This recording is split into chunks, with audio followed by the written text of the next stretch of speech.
il ne faut pas être gêné de nous montrer vos pieds. En général, les patients sont un peu inquiets ou voire complexés par l'apparence de leurs pieds. Sachez qu'il n'y a rien qui nous dérange de manière générale, puis c'est souvent moins pire que vous pensez.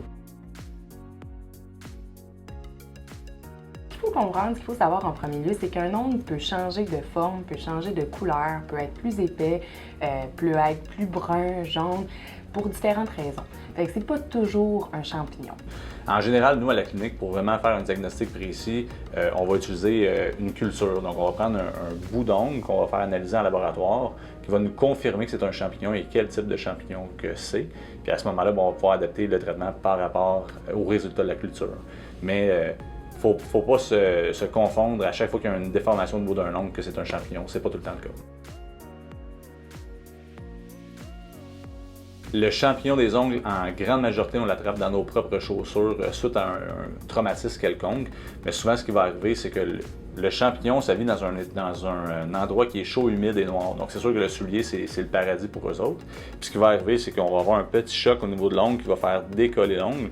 Puis, le champignon va pénétrer sous l'ongle, puis il va se disperser un petit peu. Donc, c'est important de désinfecter ses chaussures régulièrement, puis d'utiliser un coupon qui est vraiment spécifique à l'ongle qu'on croit qu'il est infecté. La mycose des ongles, c'est une affection du pied qui est effectivement contagieuse. Ça va être beaucoup plus contagieux pour vos autres orteils qui se trouvent à côté de l'ongle infecté. Un petit peu moins pour la personne, par exemple, qui dort dans le même lit que vous.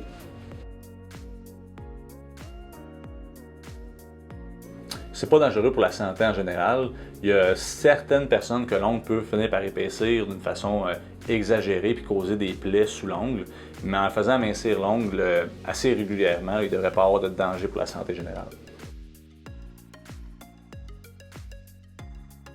Au niveau des traitements pour les champignons, il y a différents types de traitements possibles. Ça peut être soit via des crèmes, soit via des huiles qu'on applique sur les ongles, qu'on applique un peu sous forme de vernis. Puis maintenant, ce qui est intéressant aussi, c'est qu'on peut toujours aller passer certaines prises de sang pour voir s'il y a une médication orale qui est nécessaire. L'ongle en soi prend 9 à 14 mois à pousser. Fait que c'est sûr qu'on ne peut pas aller plus vite que la pousse naturelle de l'ongle. Si ça ne nous intéresse pas, oui, c'est possible de faire enlever un ongle. On peut anesthésier l'orteil, enlever l'ongle de façon bien sûr chirurgicale.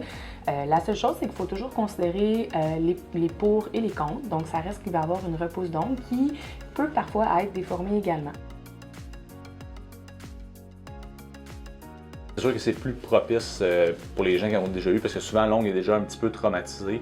Donc, le champignon peut s'inclure plus facilement. Puis souvent, des gens qui vont avoir un pied qui est plus humide, donc plus propice à avoir des champignons.